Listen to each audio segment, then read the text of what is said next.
Emmanuel, le chiffre d'affaires, c'est le Black Friday. De plus en plus de Français qui comptent faire de bonnes affaires pour le Black Friday, donc aujourd'hui, cette année. Mais oui, c'est du chiffre d'affaires qui explose aujourd'hui avec ce Black Friday. Le Black Friday, c'est cette tradition de grosses promotions au lendemain de Thanksgiving aux États-Unis, qui a été importée en France à partir de 2013 et qui depuis connaît effectivement un succès croissant. 70% des Français comptent bien dépenser lors de ce Black Friday. C'est 4% de plus que l'an dernier, nous dit le cabinet PwC. C'est simple, le Black Friday, c'est devenu le deuxième pic le plus important de consommation après Noël. Alors, la catégorie gagnante cette année, qui progresse le plus dans les intentions d'achat, c'est le prêt-à-porter qui fait... j'aurais pas pensé le prêt-à-porter il fait pour son le jour grand de Black retour. Friday. Écoutez, Black Autant une Friday machine à 2020, laver ou un robot, à part les oui. pyjamas, franchement, comment on s'habillait en 2020. Donc là, on a quand même besoin de refaire... Voilà, pyjama, pantoufle, là, on a quand même besoin de refaire sa garde-robe. Et puis, évidemment, l'électronique et les jouets.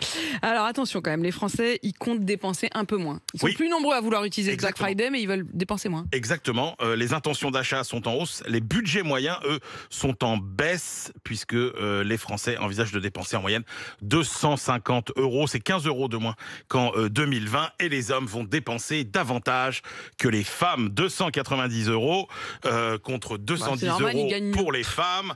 Comment? Qu'est-ce que j'ai entendu là? Ils gagnent mieux leur vie, alors c'est de la triche. Forcément, ils ont plus de sous à dépenser pour le Black Friday. Vous auriez pu dire, ils deviennent coquets, ils ont envie de dépenser plus, de se refaire une garde-robe.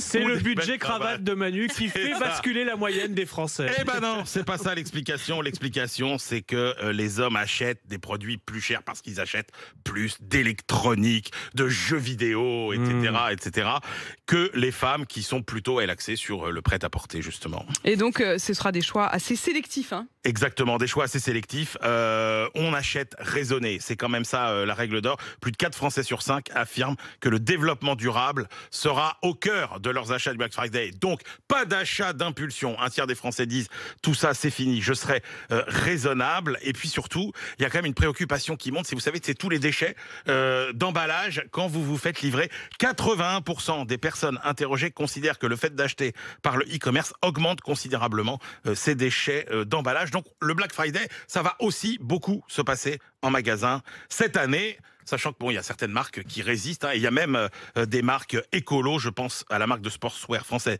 Circle, qui fermera son e-shop aujourd'hui pour ne pas inciter à la surconsommation. En protestation contre le Black Friday. C'est un mouvement aussi qui est en train de monter, une espèce de Green Black Friday.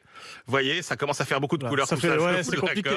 Il y a le black, il y a le green, et il y a le green black. Voilà, c'est ça. Ça fait un vert foncé, quoi.